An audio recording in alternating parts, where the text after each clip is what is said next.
Hi, my name is Yolanda Brown, and I am the creator and producer of Everyday Woman Talk Show, a talk show for everyday women. We celebrate what women are doing in the community. Great. One sec, Rihanna. If you're going to clap to sync sound, then I need to get you on camera too, so can we do that again? Oh, wait, no, I just need the sound. That's fine. No, but it's not going to sync with this if the clap is only on that camera. No, because that has in-camera sound. Okay. Yeah. Okay. Sorry. It's okay, cool. We'll edit that part out. So how did you first access this kind of work? Well, I was born to talk, so I thought a talk show would be perfect for me to, share, give back, and how I feel that women can empower themselves better. And what initially drew you to public media? Well, public media is great for the community, and it's give them an alternative to what's on regular television. And B, it was a studio. I needed a studio, and I thought it was great. And the Pasadena studio allowed me to be creative with my set and with my crew and my host. So it was a great choice, great collaboration. What are the goals of your show and in reaching this message to others?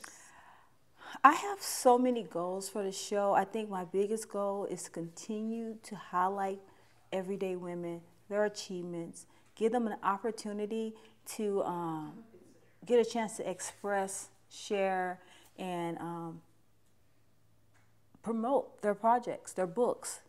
So that's one of the goals, is to continue to give women who have these dreams an opportunity to come on a talk show and, promote themselves. I have so many other goals for the show. Of course, one goal is to take the show national, make it a syndicated talk show, so that we can, I can actually invite some guests on the show outside the Los Angeles area, because I get so many women from around the world contacting me to be on the show. So I'm really excited about that opportunity to share. Great. Who is your audience? Well, most people would think that our audience are mostly women, but we have a large male following.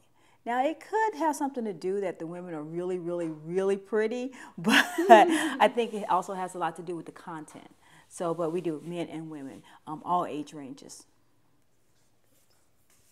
Do you think a lot about your audience and how they will respond or relate to your content? Mm-hmm.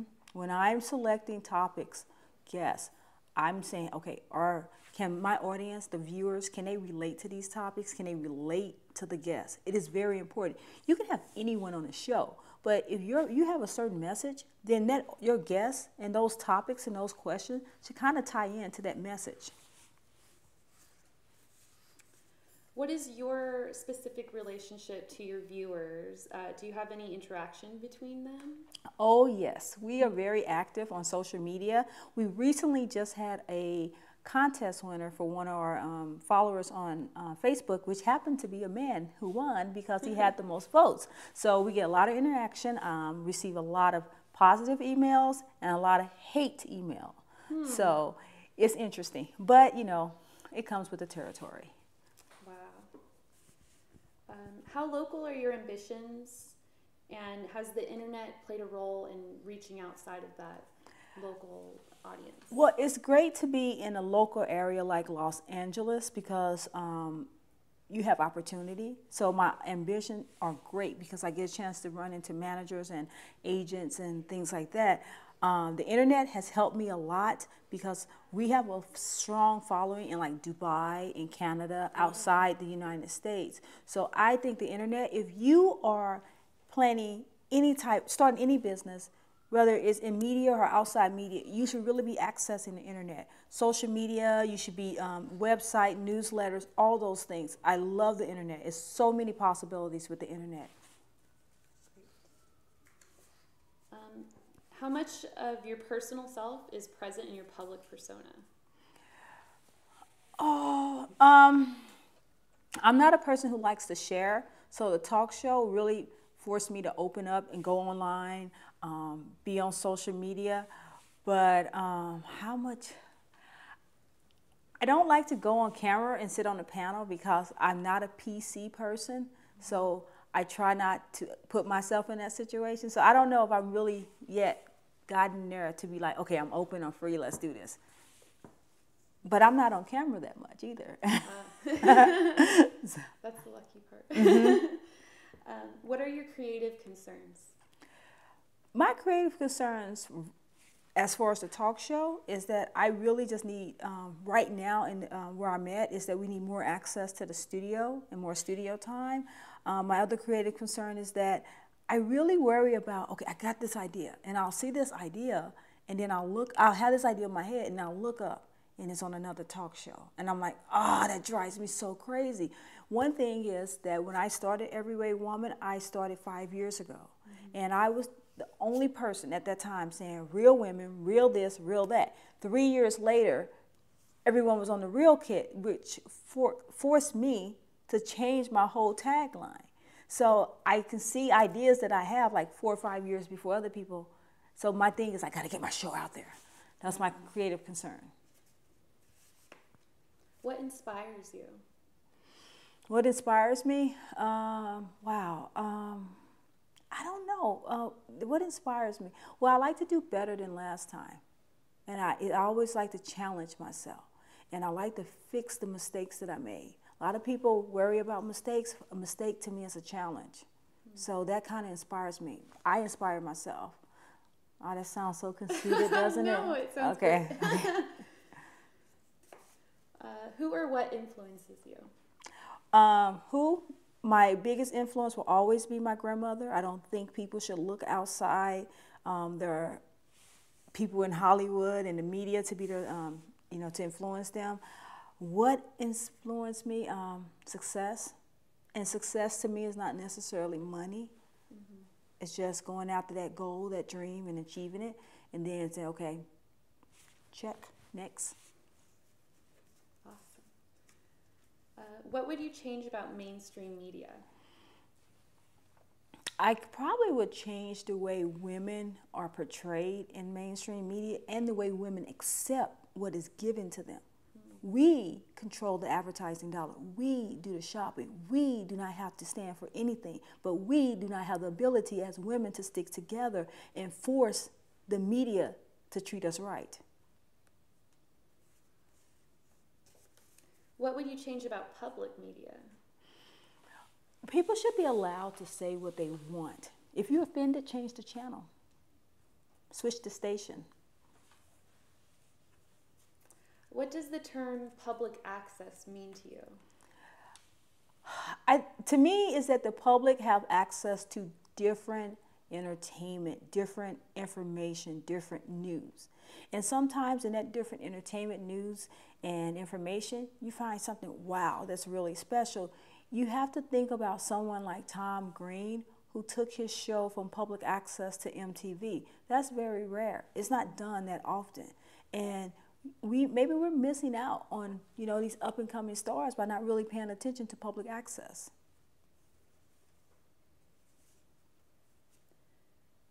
Okay, what is the greatest success and or worst disaster you've experienced on the production of your show? Okay, let's start with the worst. So the worst is the past election, November last year, I had a Democrat and a Republican and a so-called independent, all women on the panel. Well, the disaster was that they couldn't get along and they got in a fight. And one of them stormed off the panel. And it wasn't a Republican, it wasn't an independent. The Democrat couldn't take the heat, which was really disappointing to me because she's a professor. She's a doctor, and she's been on Bill O'Reilly, and she's been on, Anderson Cooper. So you can't take the heat on my little bitty talk show. I was just really surprised by that. Wow. So I think my greatest success is that right now, Everyday Woman is doing exactly what I set out to do. We are in talks with a major agency. We're getting a test run this summer nationally to go syndicate. So right now, I consider that to be my greatest success because we're almost there, but not quite. So we got to keep, chugging along. Mm-hmm. Great. Have you experienced any obstacles with your show? Yeah, obstacles. Talent. Talent is the biggest obstacle. They think they know it all. They don't like to practice. They don't like to rehearse. They're late. Usually that's the biggest obstacle for me. And once I can get them on board, everything flows. Plus, I'm working with women. So there's a lot of emotions flying around. What 5 words would best describe your show? Oh, the best 5 words. Diverse, fun, um, I want to say transcending, inspiring, and different. Has your show changed or evolved since your original concept? Oh yes. Change as far as the set. When we first went into the public act, first I started at Cal State Dominguez as a class project, and then I took it to my living room, and then I moved into the public access. And when we first went there, that set is hideous, it's ugly. So every time I shot, the set got better, better, and better because I kept working on it. And what was the second part to the question? Just how it's evolved through the years. When the lady who stormed off the set back in November, I went on hiatus for 2 months, and I had this, okay, I think this the concept had kind of got away from me. And the minute I went back to the concept, I went back to the core reason why I created the show, things just took off. Where do you now see your show going in the next year? In the next year, I plan on being on a back lot. Every time I drive by Warner Brothers, which is every single day, I just stop and I look at the posters and I look at Ella and I go, okay, I'm coming. I'm coming for you. What drives you to serve your community? You know what? It's very important to give back. I'm really involved in the community, just not with the talk show, but we recently, last year, we did Adopt a Family, where we adopt a family here for downtown LA, and we did that for the holidays. And then before that, we had put together for 15 young girls who were unfortunately sex slaves, and we put together some bags for them, and so they can have like a little night, a night together. And I also volunteer for a School on Wheels. It's a homeless organization that helps kids, read and write and, stay focused with school. It's very important to give back. I mean, you cannot just take. That's not what the world is about. It has to have a little balance. What is the most important message that you would like to send home to your viewers? Oh, never give up. Never give up on a dream. Because it's easy to give up, but it's hard to keep going. That's true. Do you want to share like a little more about your ambitions to go national and like what that experience has been like? Well, it's kind of exciting because it's been like a roller coaster. Like one day I have like a really bad day. Next day, okay, like last week, Yahoo.com called for an interview, and then we had a bad day, and then next day I meet with an attorney, and then we have a good day. And so it's like an emotional roller coaster, but I wouldn't change it for anything. I'm just excited. I can't wait to go out and meet the public once we, do all the little things we're supposed to do to make a successful show. So. And how do you pick the talent and the topics of discussion that you guys cover? Well, the talent was picked as far as the co-hosts. Mm-hmm. The co-hosts and the guests. Again, relatable topics. When I did the auditioning for the hosts, they had to be everyday women. They had to have a little depth to them. And you didn't have to be college educated. What you had to be was relatable. Because no matter what, whether you're white, black, Hispanic, Asian, old or young, women tend to have the same problems. And other women I wanted talent that other women could look to and say, okay, if Brianna can do it, so can I. And that's how I pick my guests too. So that's it.